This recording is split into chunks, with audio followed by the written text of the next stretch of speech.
Hello and welcome to New Meta episode 79. I'm the Magic T.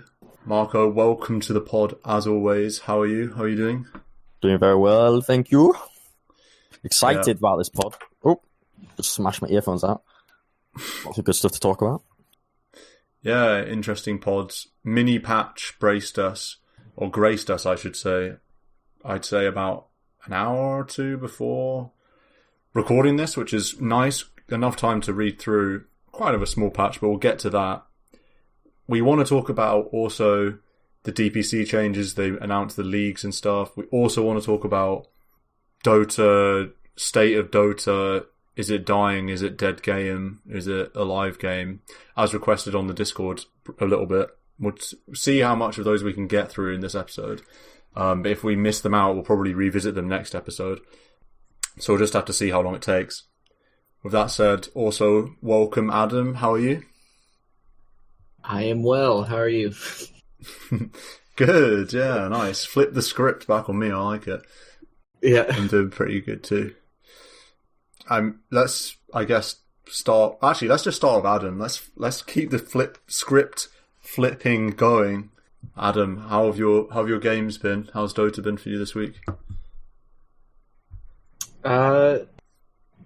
It was a tough weekend.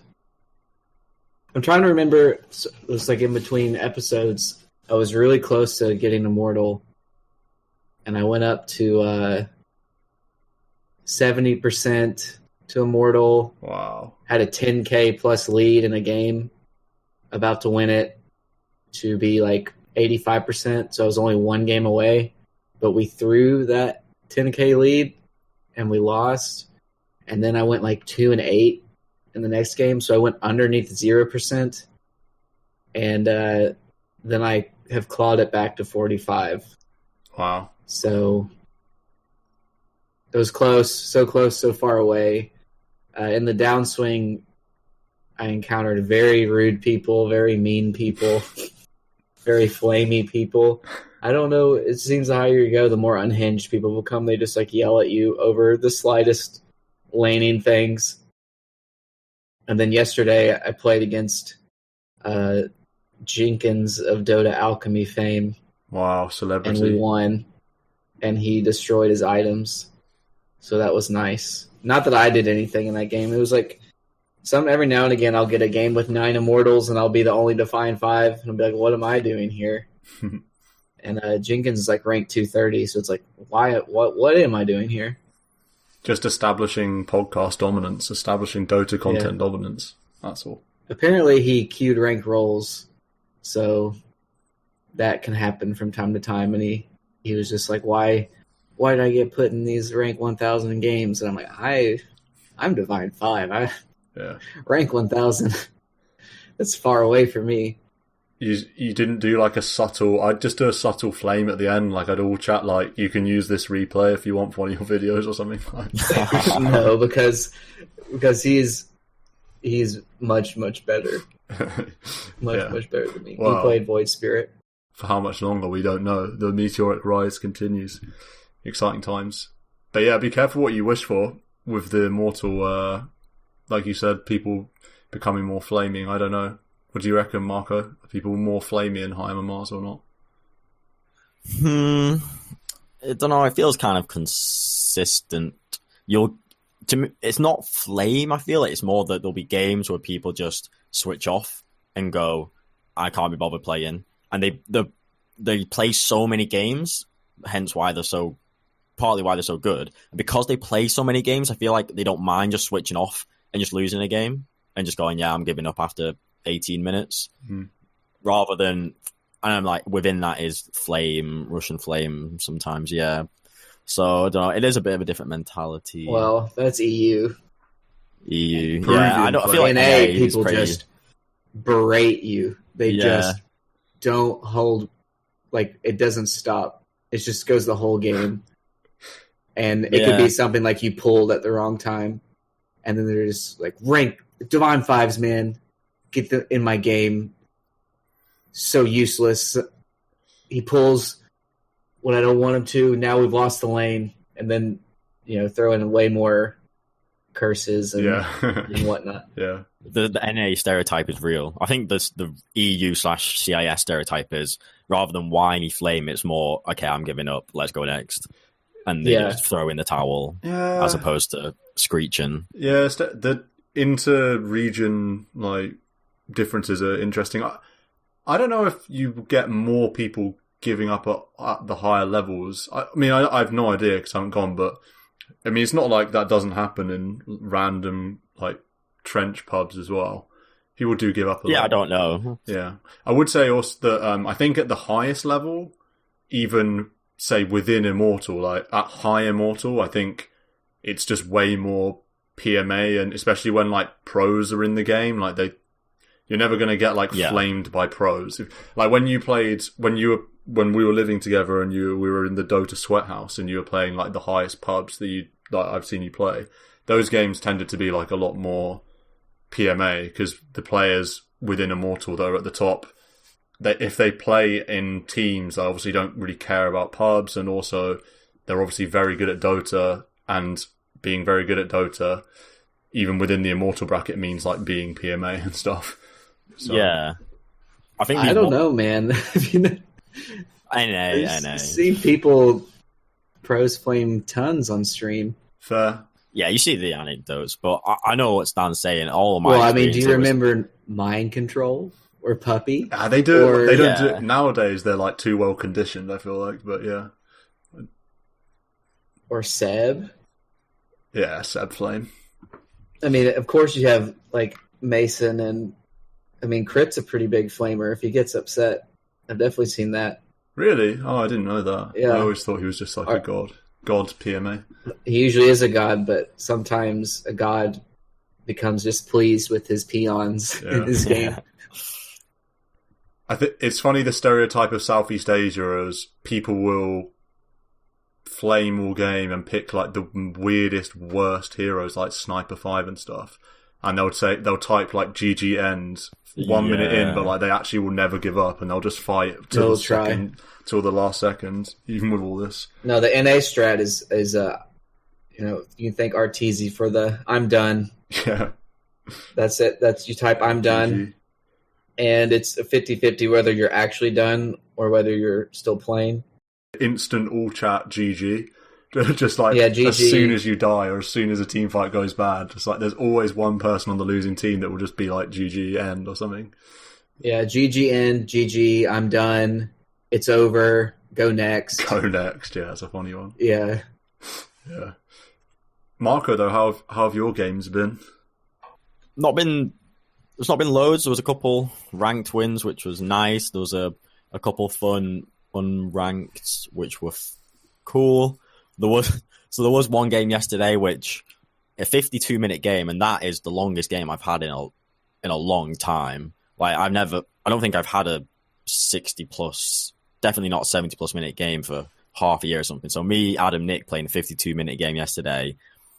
A lot goes on in that period of time, and afterwards it really stayed with me as I'm like thinking, how on earth do we lose this game of Dota and what's happening? See, that's where I was like, you like to focus on everything that could have gone better. And I'm just like, I'm done with that game. You know what I mean? Like I just move on from it. I was just like, we lost. I couldn't delete it. Yeah, I was just not worth thinking about. Yeah, I don't know. Yeah, I enjoy dissecting it though as well, because there are obviously lots of faults, and I think there are obviously faults at the micro level, but there were definitely faults at the macro level. And seeing someone, I feel like when someone plays a hero I really like and then they don't play as well as they should or could, this Void Spirit guy on our team, I feel like it really niggles me. And then I just analyze how the game went wrong. And honestly, so I was watching some Overwolf clips just before this pod, and we're literally having these massive skirmishes in the like 20, 25, 30-minute phase of the game. And I'm just watching Void Spirit move from camp to camp in our own woods. I am not kidding you. And then like there will be creep just waiting to be shoved, and he's just moving from jungle creep to jungle creep, and I'm just in disbelief. And that kind of shaped the game an awful lot. I just think it's just the classic new meta podcast analysis of why is one of our heroes hitting jungle creeps. So it's just like the classic. Honestly, yeah. shove the creep in. That's why we have an immortal on the podcast. That's why. I'm just here to say over and over, shove the creeps. So I just think it's a really interesting game as well. For the macro picture, they had a Tinker and a Terrorblade. The Terrorblade was immortal, so he is a competent player, or she is a competent player. They have a Tinker as well. What we need to do is we need to kind of end the game before this TB becomes a monster, which he eventually did, and our cause of Void Spirit Ember can't stand up to a 6-slotted Terrorblade. We need to... so we'd be taking these fights, and we'd finish taking them and then not have the creep to get the objectives, or we'd be taking them and Void Spirit's just not there. Like, I was looking at the KDAs, and about 25 minutes in the game, I'm like 12-4-16 after going 0-4 in about 4 minutes. Void Spirit has about 10 kill involvement, less than half my kill involvement, and I'm just in disbelief how that's possible. And it just shows how he was just AFK from fights. But then I'm like, okay, say someone's not getting involved in fights, I hope they're knocking on tier 3s. And no, he wasn't. I'm watching the replays and the clips, and he just banged around in the woods, and it was just so game losing and such a simple fix. But then when you're against the Terrorblade Tinker, obviously they're going to be shoving lanes like there's no tomorrow, which they did. And when we've got a Woods Void Spirit, we never have the creeps where we need them to make Raxes go down and whatnot. And even on like the ganking side of things, the Terrorblade just uses his illusions to push lanes, so he doesn't even ever need to show on the map. And so if you're ever going to try and get some aggressive pick off, you need to be high up the map and in a position where you can connect with your team. And it's like, if you're in our own woods, you can't connect with your team on a gank. You need to be at the enemy's tier 2, knocking on the door, see a hero show for a second, and boom, go, go, go. Didn't happen. I also have an interesting point about farming movements, if you're interested. I thought a lot about this point. Yeah, let's do it. So, one point in the game, we're Radiant. I'm bottom right corner of the map. And I'm shoving the lane up, and I shove it all the way to the Dire's tier 2 because I know number one priority is we need to shove creeps. And then in my mind, I'm thinking next step is I want to edge toward mid lane, because when in the mid lane, it's easier for me to connect with my team, Barra, Adam, flying around the map a bit. If I'm in the mid lane, I can do that. So that's the movement I do. And on the way, I might farm that mid lane Dire camp, jungle camp, get to the mid lane, cool. And then what actually happened, and this was a moment in the game, Adam charged top to where Terrorblade was. And because I'm in the mid lane, and that's where my movement took me, I was able to connect with Adam. We got a Terrorblade kill. And I was thinking to myself, suppose I was back bottom right corner of the map. I kill this creep wave, and rather than running ahead to the next creep wave, I go to the neutral camps in the bottom right Radiant jungle, clear those two, then go back to the creep wave that's in the bottom lane, kill that. If I did that, my hero would now be positioned in the bottom lane as opposed to en route / already at the mid lane. And what would I have gained from that? I would have gained at most 2 jungle camps, maybe 1 jungle camp, because I still get these same 2 bottom lane creep waves. Yeah. But now my position hero is on one side of the map rather than the middle, and then I wouldn't be able to connect with Adam, charge into the top lane for this kill on Terrorblade. I was thinking to myself, what separates this Ancient 5 Void Spirit from better Divine Plus players? Yeah, you can farm creeps well, and you've got a lot of CS and you've got a lot of gold, but the way he positioned his hero on the map in securing that farm and gold, which he did all game, never put him in like an advantageous or an aggressive position that he needs to be in to then connect with your team and make these kills and plays happen. And I really feel like that was the vast majority of why our game fell short. And I think in some games his playstyle would have been fine because they wouldn't have had a TB on a clock and a Tinker and a TB pushing creeps forever. But in a game when they are not on a timer and they want to go late, we were smashing fights in the mid game, 25, 30 minutes in, but then we couldn't end because we didn't have creep at the base. Literally.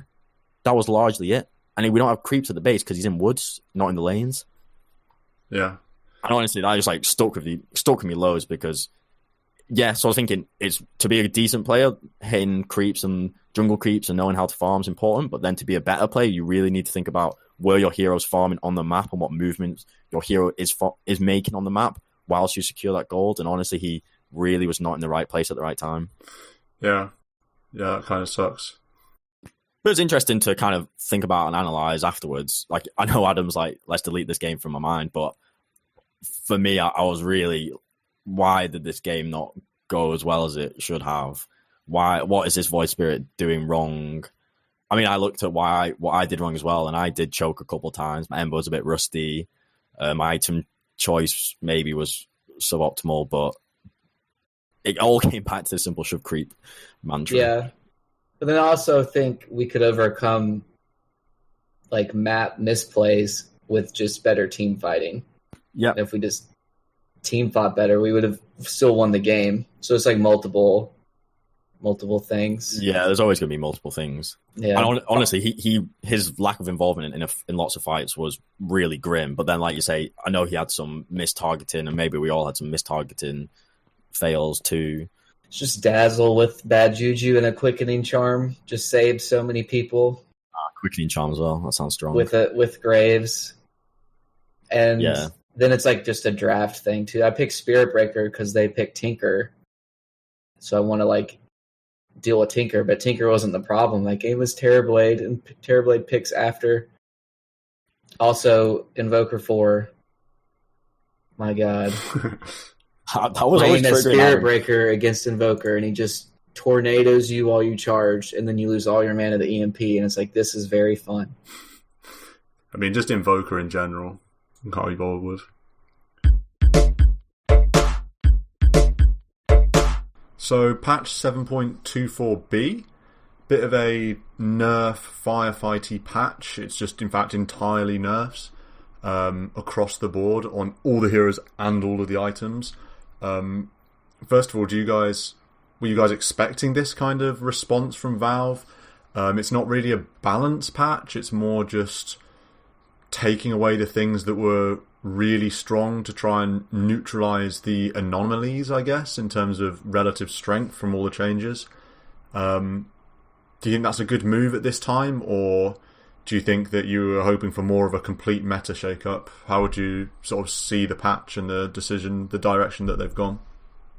Yeah, firefighting patch is a nice way to put it, really. This is right after that tournament ended too, right? The last tournament. Yeah. Mad Moon. Is that the one? Yeah. Tug of War, Mad Moon, yeah. Yeah. And you want to get the changes in before the next minor, then major come around in mid-March, early March, so expected, I guess. And the changes, I don't think anyone could really argue against. It's all the heavy hitters. All the strong performing heroes have had a bit of a change. Except for Lich. Yeah. Lich survives. He got touched up before, though, so he didn't get back-to-back nerf. So he's still the man.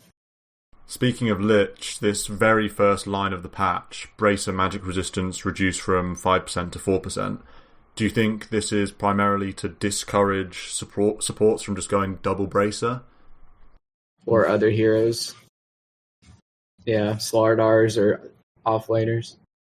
Yeah, it's kind of a funny item. I feel like I see it more on int supports than I do on strength cores. Yeah. I see it on int cores as well. Like a position 3 or 2 int hero, I feel these days is more often building a bracer for the HP and magic resistance rather than caring for the null to give them a little bit more damage. Or even seen it on Shadow Fiend as well. So it just does everything. I mean, like, Bracer Magic Resist is the most value of the 3 items, of the bonus you get between Null, Wraithband, and Bracer. Like, Magic Resist is definitely the most value. So that's why people build it. So a little 1%, sure. 20% worse. Yeah, it's quite a significant nerf to that aspect of the Bracer. The magic resist, obviously, and it feels like Valve probably want to move back a bit more towards the Null, Bracer, Wraithband being more stats and these secondary attributes, secondary aspects of the item that they added in, the magic amp, the magic resistance, and the attack speed, they've sort of been nerfed over time. And previous to this patch, I don't know whether this will change now, but previous to this patch, unless you're a melee core, agi core, that wants attack speed to farm, then you'll just probably want Bracer, like full stop. It feels like a move back to the old just pure stats, which I think is fine. In terms of the other lines of text, Maelstrom, Mjolnir, the lightning distance travel or whatever, that seems to me to just be reducing the impact of this item in sort of team fights and non-farming situations, because obviously when you're farming camps and farming creep waves, that magic bounce distance is still going to be proccing all the creeps that you're hitting. So yeah, I think they're all cool, interesting changes to the Deso, Diffu, and Maelstrom, because they're all those first or second item pickups you see in the mid game, and so they just obviously want to make that spike a little bit less strong. I mean, the bounce distance isn't gonna put the item to bed, but for some reason Ice Rock thinks it shouldn't be as potent. And I mean, I'm like, fine, sure. Given there are so many fights happening, maybe you don't want these first mid-game item pickups to be too good, so you nerf the proc stuff and the mana burn stuff. The Deso change, I think, is an interesting one because it's making it worse for objectives. I think it's maybe justified.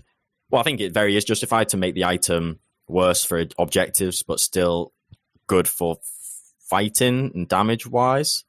So if you think about a Rosh and taking down towers and how everyone is benefiting from this armor reduction, to nerf that aspect of the item, I think, is legitimate, and you increase the damage to make up for it. I think I quite like that change, honestly. The other two are kind of random. Yeah, anything else we want to say on these item changes? Do we have any opinions on maybe heroes that will be most affected by any of these changes?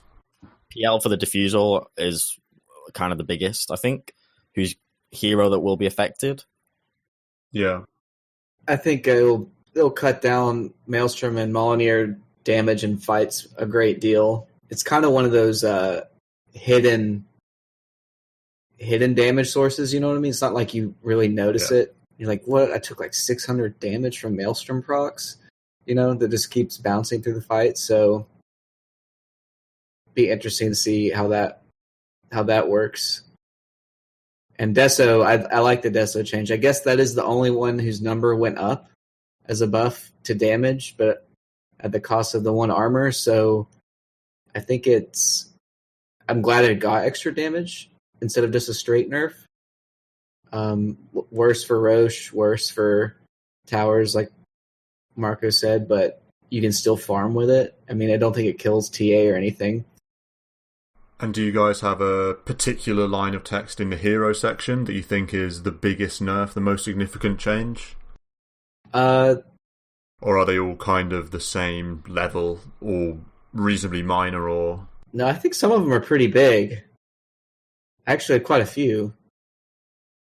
Like level 1 flame break on Batrider is half the burn duration, so it's half as much kill potential at level 2. Which is huge. Enchantress Impetus being 65 mana, she's pretty mana starved for checking out impetuses. Waning Rift, 75 less cast range. You can't be as sneaky on Puck. And then I think the two biggest ones in tandem with Slardar are the Guardian Sprint having a mana cost. You can't just free roll that all over the map now. And then Corrosive Haze, 2 armor at every level. Still probably one of the best spells to have on your team, but a little bit less effective, probably a little more fair. The Batrider change, so Flame Break burn duration reduced from 4 to 2 at level 1. Flame Break burn is amplified by sticky napalm charges, right? So that change is amplified, I guess, like all of Batrider's stuff. So it could actually be pretty significant. Yeah, it does more damage. Well, it's halving the flame break damage output at level 1. Yeah, no matter how much napalm there is, yeah. Yeah. One of the other things, do you think you now actually have to put thought into using sprint out on Slardar now that it's got a mana cost? Yeah, you just can't get across the entire map all the time. Yeah, I wonder how mana starved you will be. I've not played Slardar in this OP patch, so I don't know how often you are using sprint, but I wonder if a casual Bazzi I wonder how sufficient that would be. I wonder how mana starved the hero will be.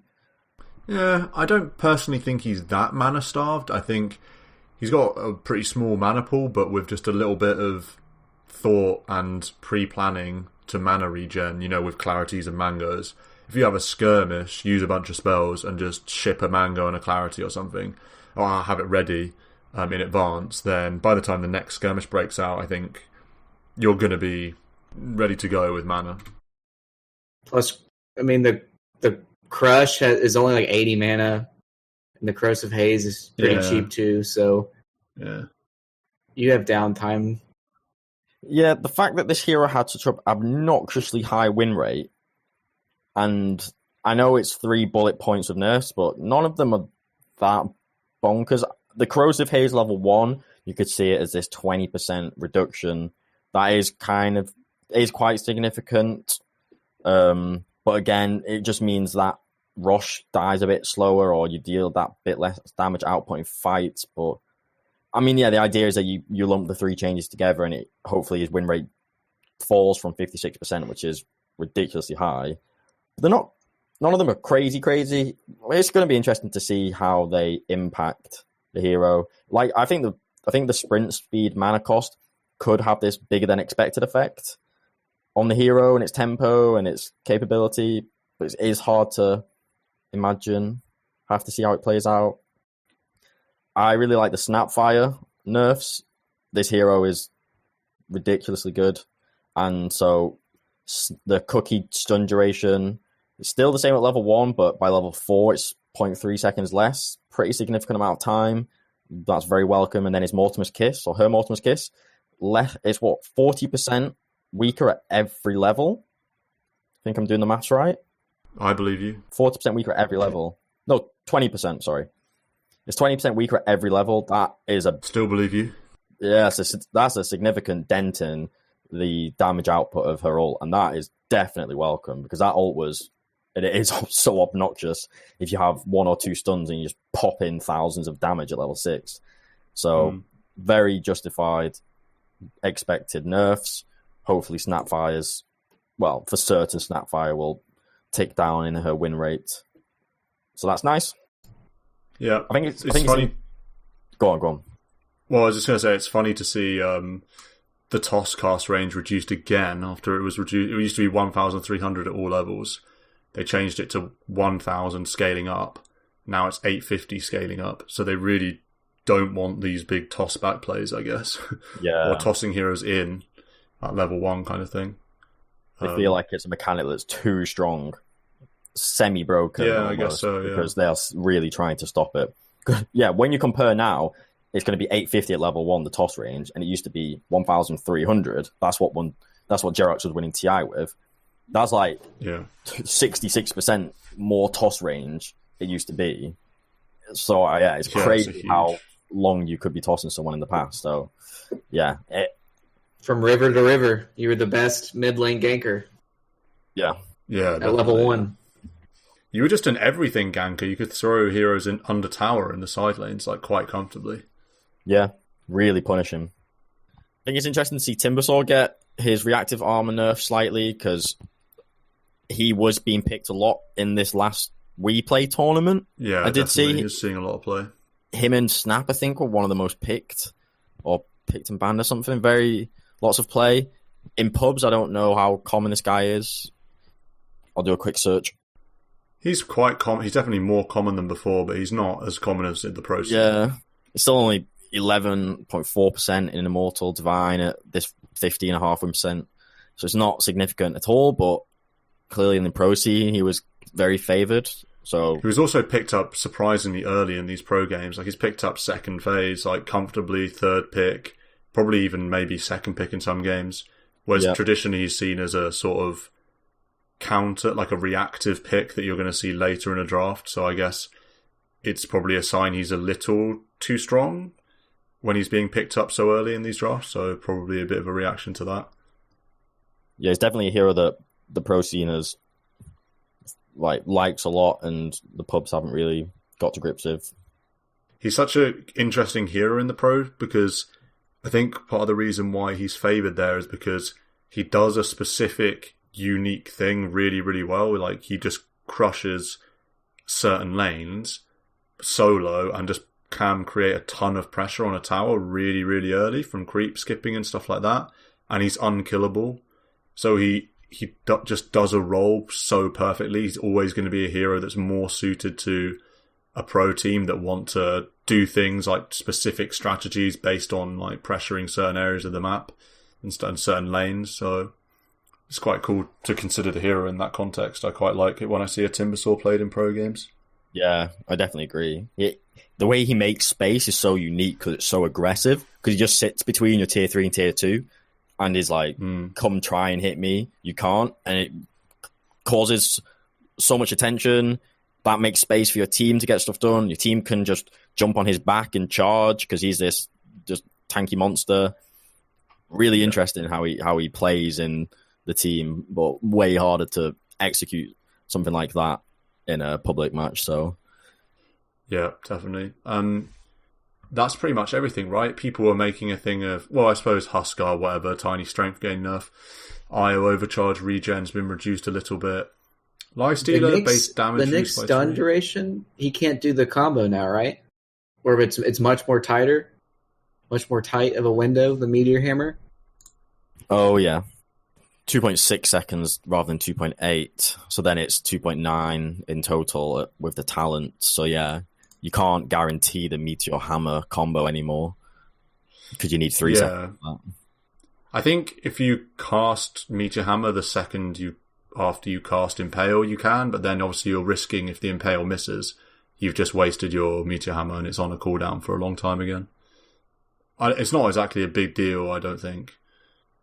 Not many heroes have a way of instantly being spell immune or instantly relocating without, like, even a Storm Spirit or a Quap. I think they're still going to be in the animation of Blink or Electric Vortex if you caught them. I think what's happened is this change. I think this change happened with the idea of the Meteor Hammer combo in mind, but then what happened is they realized, oh wait, just in isolation and Impale, which is this AoE stun potentially, having this higher stun duration of 2.8 is actually a bit too strong. And so we're now going to nerf it just because it in on itself is too strong.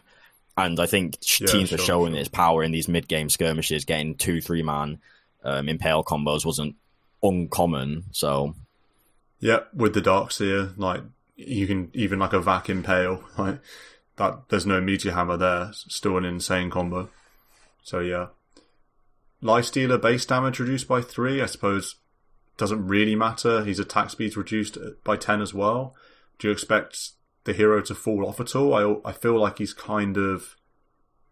like a hero you don't need a reason to pick because he's just generally strong, but with nerfs like this, if that stops being the case, then I don't see why teams would necessarily go to him. That's everything then, I guess. Void Spirit's 5 movement speed slower. Big wow. Yeah. Kind of a random change. I wonder what the rationale behind that one was. Who knows?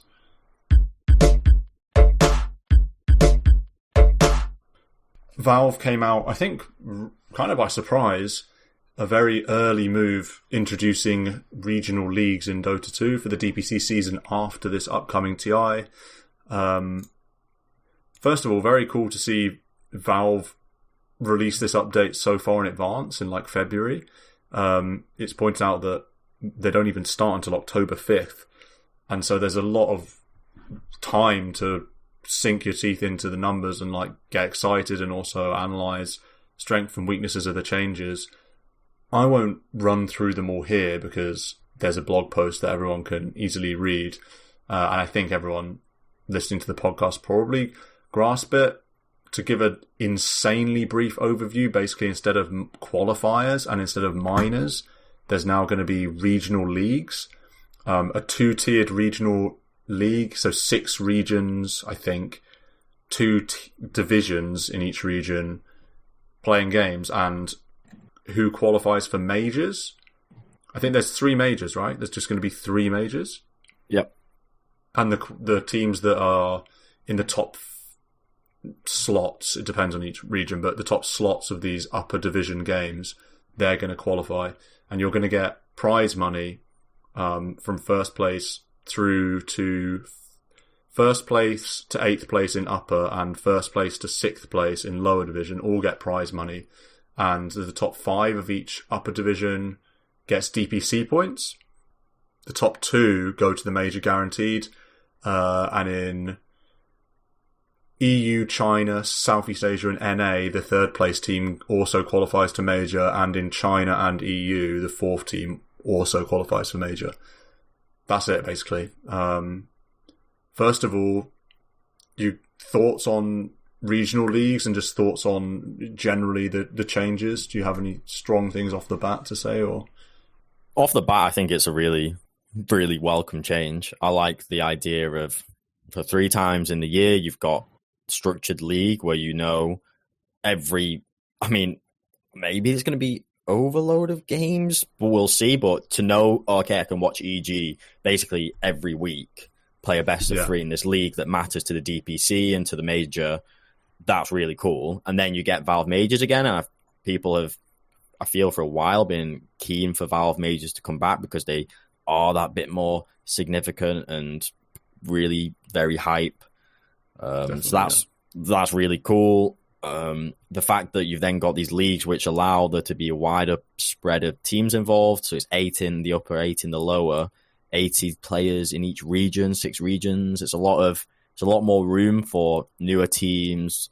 It's a tier 2, tier 3. It is a big plus to those guys, so that is nice to see. And I think leagues are cool because it gives you something to track over time, and it is fun to support your team and see how they're doing in the league and all that.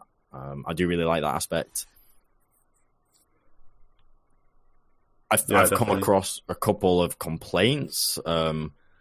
One big one someone said is how the winner of your league gets 500 DPC points, which is the same as if you won a major. So you could win the SA league 3 times, or even just 2 times, and have more points than like a 2nd place major finish or something like that. So the numbers, it seems, need to get reworked, but obviously there's a hell of a lot of time to do this. So I think that's fine. I think the concept is what's great, and you can rejig the DPC numbers. Does the prize pool distribution stuff need to change? I don't know. Should we slap 1 million from the compendium into these leagues? Would happily do that just to buff up the tier 2, tier 3 compensation. There are some points I could make against this, but on the whole, I think it's very exciting. I'll just say I like it. What I like about it, it is scheduled. It is going to be the same time. So, like, not that I ever watched, but there's like Overwatch League and like CSGO leagues, and, League of Legends has their league as well. And I like that this is going to be, like a weekly thing. You can always tune in. It's got the time slots already. And I like the idea of a table with relegation and promotion. I think that's pretty sweet. Yeah, that's really cool. The only thing, though, is that it seems like your teams are only going to play once a week, which doesn't seem like a lot of Dota for, one team to play. But I guess that allows... Is that so? Once a week? I think teams play once a week. Yeah. It's 8-person round robin, so 7 games, and it is like a month and a half that the league runs. And then there'll be, say, 3 days a week that's EU will be playing. I think it's like that. Yeah. But I'm looking at the schedule now, so just take the upper division, say. Take NA, for example. Yep. There's 5... NA is scheduled in 5 slots. So I just presumed that, say, take Evil Geniuses, they'd be playing in you're telling me they're only going to be playing in one of those 5 slots? Yeah. I think there'll probably be multiple. It's like 6 o'clock to 9 o'clock for NA. I think there'll be multiple teams in those time slots. But they're only going to play once that week. I mean, they'll probably double up. They might have them at the same time, not be an A stream, B stream type of a thing, but I think they're only playing one series a week or one game a week. Oh, okay, that's interesting. Oh, it gives a best of 3 series, so that is good. I don't want it to be best of once. I just like the idea of points and a table, and that it's like scheduled. So, hey, Tuesday is NA Dota Day. Yeah, and there should be always something to tune into. So I like the regularity. And part of it, I do think, and this is from reading Heen's twit longer and watching PPD's response, I do think this is kind of born out of these major teams taking multiple major breaks after TI. Because it doesn't matter. We'll skip the first 3 majors and then we'll qual for TI and it'll be fine. And I like that this is incentive to play because they should be playing, in my opinion. Yeah, definitely. Yeah. Also, just in terms of sponsorship and exposure for sponsors, I think it's really good.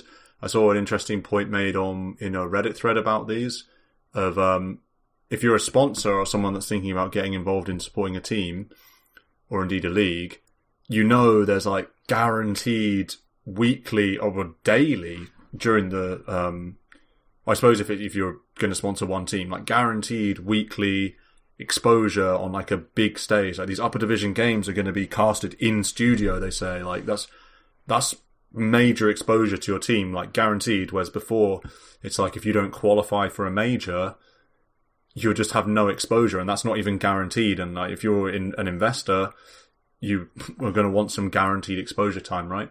So I think I definitely completely agree with like all the points you just made. I love leagues just in general. Like in StarCraft 2, leagues were like my favorite thing ever. Like Pro League and Star League, I loved it because of the regularity, and like it just becomes part of your routine if you want it to. If you're like a mega nerd like me, like you'll fit upper bracket Europe like into like your life schedule because like these games are gonna exactly when they're gonna be. So I really, really like that. And I just think it's so cool to have literally a direct, tangible ladder into the tier 1 Dota. Like if you're a tier 3 team, you might have somewhat of an okay chance to qualify for the lower division. Suddenly you're like one good season, which is however long, like a month and a half. If you get it together, like you could be playing upper bracket Dota 2 against tier 1 teams for like a month and a half. It's just like such a cool concept to me.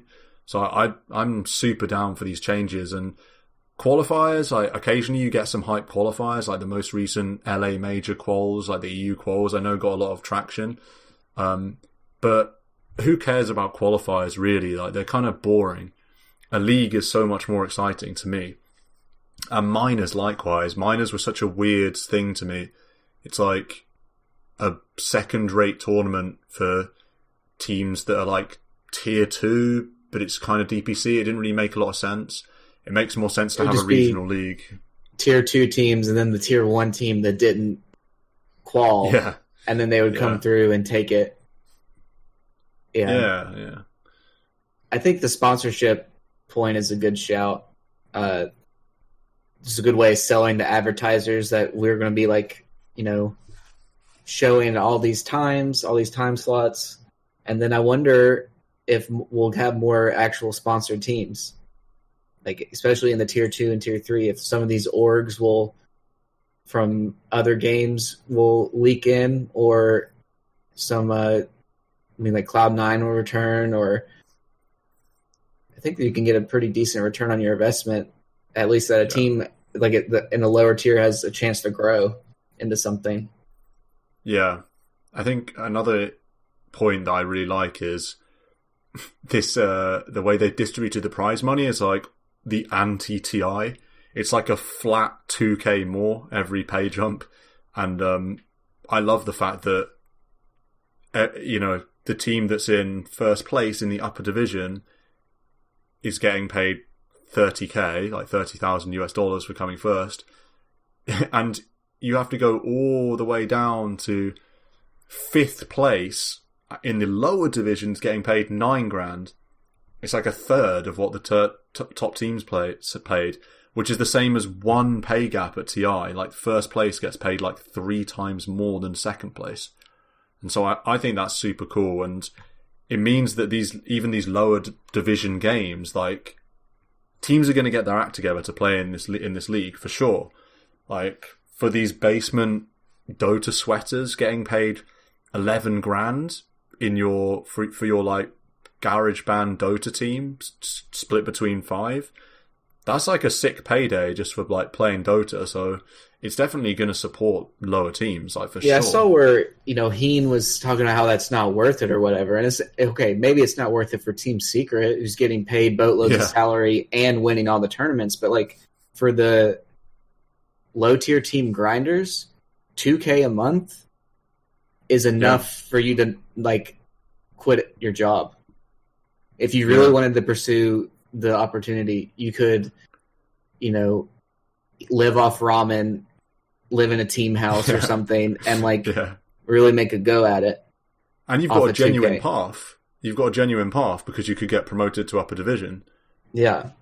So it's not only financially feasible, it's also the investments there. Like it's not just risk, no reward. Now it's risk and there's reward. I'm not saying suddenly it's a good idea to just quit your life and play Dota if you're a high Immortal player, but you want to have a healthy ecosystem in the pro scene and not just a very stagnant tier one scene that's making boatloads and then no real way to build a bridge there, apart from like the very occasional pub sicko that comes through. You want some cool stories, and there'll definitely be some Cinderella stories. There's 6 regions. So there's going to be 16 teams times 6 in these leagues. Yeah, 96 teams. Yeah, there's going to be some stories. Like for sure, there's going to be some stories. There's going to be a random CIS team that comes 4th in upper division out of nowhere and suddenly is pushing for a major slot, and that's just like exciting narrative. The battle to be promoted to upper division, the battle not to be relegated. Like I guarantee there'll be a team that's some legit tier 1 or tier 1.5 team that's like in a dogfight in one of their regions. And that's just exciting. Like to me, that's cool. That's so much more exciting than a major or a qualifier could ever be. So I'm with you guys. I think tinker for sure. Like it could do with some tinkering, no doubt. It's not going to be perfect. But just in principle, having a league, the fact that it's region locked, I like as well, because I do think having a regional, the best way to support tier 2 and tier 3 Dota is to do it in a regional way rather than like an international way, because it's just too messy otherwise. Some of the best events in other esports are region locked. I remember WCS in StarCraft was like my favorite event ever. WCS Europe and like WCS UK. Those are some of the most exciting Blizzard sponsored tournaments out there. So yeah, I'm just generally excited, I suppose. Do you guys expect Valve to make changes to these? Do you think that's kind of why they're putting it out so early, so they can get some feedback and then tinker it? Or do you think this is just public service announcement, this is how it's going to be? There's definitely going to be changes to the points. I don't know if there will be, but I think they're putting it. I think they put it out. It's not like them to put out something so early, so at least it's going to get a discussion going. I don't know if they were planning on changing stuff. I could see them not changing it. I would like for them to. I think the biggest thing is just the DPC points. Yeah, because at the moment, if you get 8th at a major, which has got the best teams in the world, you get 200. Yeah, and you get 200 for finishing 3rd in your regional league. So you could be like the 18th. Well, I mean, like the 18th. I mean, no, you could be. No, you could be like the 3rd place team in like the worst region. Yeah, we'll just say South America. So that would put you down to like in the 50s, maybe. of ranked teams, and you could have the same as what, 8th at a major? Yeah, they just need to buff up the major points, I think. And then, honestly, I know they're putting, so 280k times 6 is like 1.7 mil or something, and then you've got the major prize pool. But honestly, I feel like they could buff up the prize winnings a bit more. Say 8th again at the major is only 12.5k. Yeah, it's not much. It's 8th at the major is 8th best team in the world. We're not really taking home much. And PPD pointed out, or he maybe, I can't remember who, that there are teams that are going to go to the major and they won't get paid. Like, there's more than 8 teams here. So I know that to get to the major, they will have had to have done well in the leagues, which means they will have been paid already. But you can't really expect a team to go to the major for 2 weeks at a great expense, especially when it's opened up to tier 2, tier 3 teams. You have to pay them. Like, you have to have prize pool for that, every position in the major. Yeah, so I'm like you say, in principle, I absolutely love it. I think the prize money, just take away a mil from Compendium and slap it into this. Rework the DPC points bits, but then honestly, I'm very excited. And also I really like, well, not really, but I do like that there is gaps between the seasons as well. So it does allow these third-party organizers to throw interesting tournaments in the mix still, which people will participate in. Because between seasons, I think there's about a month of downtime. So after the major finishes, I think there's maybe a month until the league kicks off again. Yeah, I think it's 3 weeks between each league. 3 weeks. So it's still time to get in some more interesting tournaments, so that's cool. So I do feel like it's a good balance between DPC and Valve versus third-party guys being interesting and then a bit different. So, yeah, it's really excited. Yeah, it'll be interesting to see. I think it'll be interesting. Teams might now not take a break from majors, but they might just break from non-league / major events because they kind of have to play in all of these league games and the majors because of the DPC. So if they might just take their 3 weeks off. I don't know. That'll be interesting to see. But for tier 2 teams, I think they'll want to participate in non-Valve events for the money aspect as well, though. Yeah. What was I going to say? We mentioned the prize pool. Oh, yeah. It kind of a bit of a side point, but you talked about how you'd love to see them take a mil off of Compendium and put it here. I certainly would like to see that as well. I think that'd be really cool. And I as someone who's like a committed Dota fan, a Dota nerd, if they just came out and said, yeah, we're moving away from our like hyper focus on TI and we're going to move towards this healthy season-long system supported by Valve, us, and as part of that, we're taking 2 mil off of the Compendium sales. Do you think that Valve is still clinging on to this? I don't know if illusion might be too hard, but of a word. But do you think Valve are still clinging on to this dream of an ever-increasing TI pool, and they're still just all in for TI, and they're not going to do anything that might scupper the chances of having the first year where the prize pool doesn't go up? I think maybe a bit, and they probably will want to evaluate how this first season of this new league system goes. And if it is a success, I imagine they could easily slowly bump up this league system's prize pool. And so they don't want to put too many eggs into it at the start, which is maybe fair enough. But then, yeah, I do think what you say, there is an element of that as well. Yeah, that would be interesting. Adam, do you reckon the prize pool at TI will go down this year, or is it just too impossible to tell? Oh, it's tough. I think that's all dependent on the Compendium. Yeah, it continues to grow. Pass. Yeah, that's right. The battle pass. It continues to grow.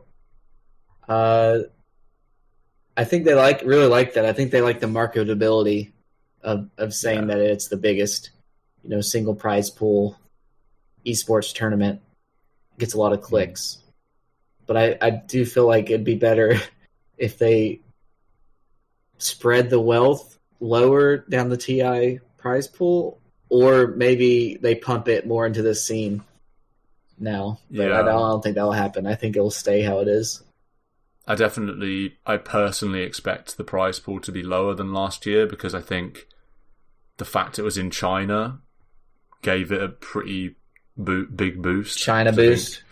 I honestly think like the Chinese actually got on this battle pass so hard without people realizing, or people realized, but I think it wasn't appreciated how much the China nationalism hype just got it over the hump this year.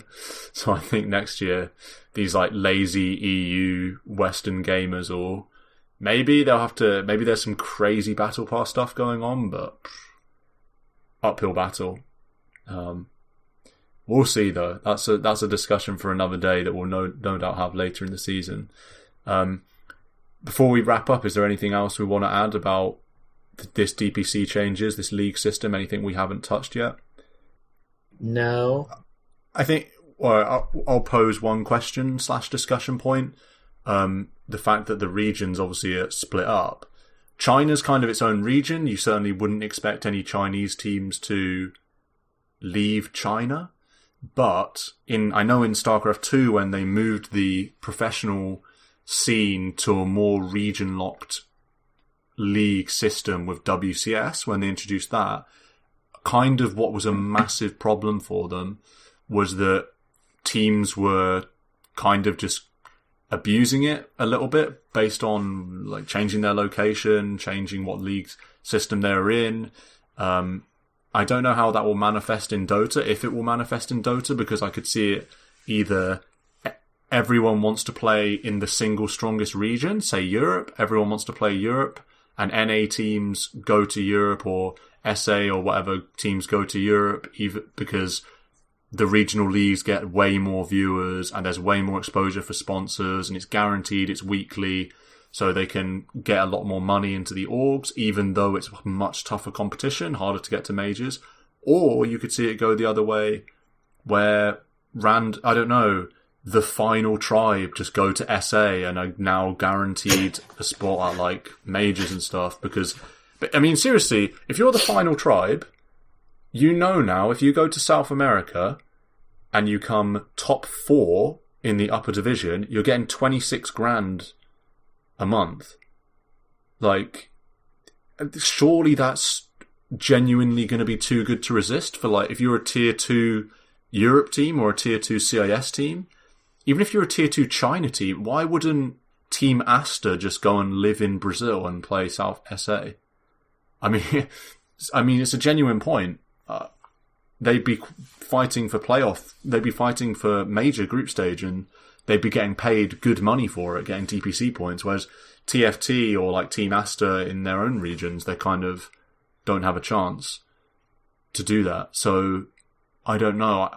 I don't know how that'll work out. Do you think you'll see teams flood these weaker regions? Well, I don't know if you have, if you just have to live there, or do you have to have people actually from there? You have to have 3. You have to have 3 of 5 players live there. That's the rule. So but it's not nationality based. No. Yeah, I don't know. I can't see Chinese teams doing that. I could see NA or EU teams flipping around, maybe, depending. Yeah. NA EU's a big jump. I think NA to SA, I think you find some NA sweats do that for an easier time. I don't think anyone in Europe will relocate to Russia. I know I could see Europeans going to NA, though. Really? Yeah. I could see EU going to SA, do a Weehaw. I mean, we went to play for Pain. Yeah, maybe. Like the final tribe will relocate to NA for a season and see how it goes. Maybe that could happen. It is a big move. Yeah. I think CIS as a region is, I don't know, it's quite weak. I'd be interested to see which teams decide to play where and to start with. Because I think once you commit to a league, I believe it's quite hard to change. You have to go through open quals and then lower division, so teams might be caught off guard and say, I don't know, let's just run with this final tribe example.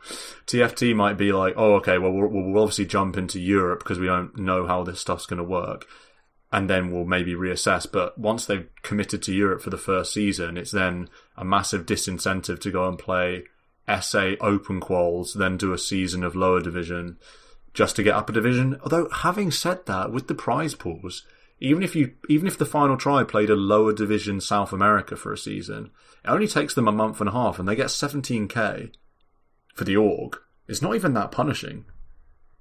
I don't see. I don't know. I just feel like that will happen. Yeah, I don't know. Yeah, we'll see. It's definitely an interesting game theory type of a deal. Yeah. Well, these conversations will be happening. Like, these conversations will be happening with tier 3 teams for sure. It was a CCNC team, and they like flew down there for the day, and then flew back from NA to South America. Do you remember that? And yeah, I remember that. No, I you remember can't the do controversy, that. Yeah. But then, how long do you have to live there? Do you have to get there like 2 weeks before, or then it's just an extended week camp? But then it's a league, so it's actually for 7 weeks. So do you live there for 7 weeks, and then win, and then you win, you go to the major, but then you have to go back to SA, right? You don't want to like, okay, we've made this major, we want to go back to EU or something. You got to stay there for a year, kind of. So I don't know. Yeah. Also, I want a perspective. First of all, the NA perspective of where is SA and what's NA, and also what's CIS and what's Europe geographically. I actually don't know. I guess Valve has rules. I don't know. I guess Panama Canal. Panama Canal splits NA. I don't know. What if you do the land on like a battle cruiser out at international waters? Like, what team are you? What league are you in then? All right. Yeah, who knows? I also don't know where CIS is. I know it's like Eastern Europe and Russia, but I don't know. Is Poland CIS? I wouldn't know. Or is it Europe? It's surely Europe, right? Lithuania and Ukraine and Russia and etc. Eastern Bloc. Yeah, I guess so. We'll have to all consult Valve's lists, country, region lists, or whatever they finally decide. But yeah, that's all for this episode 78. I actually said at the start of the show that it was episode 79. That was a horrendous blunder. Episode 79 will be next week, and I hope you tune in then too.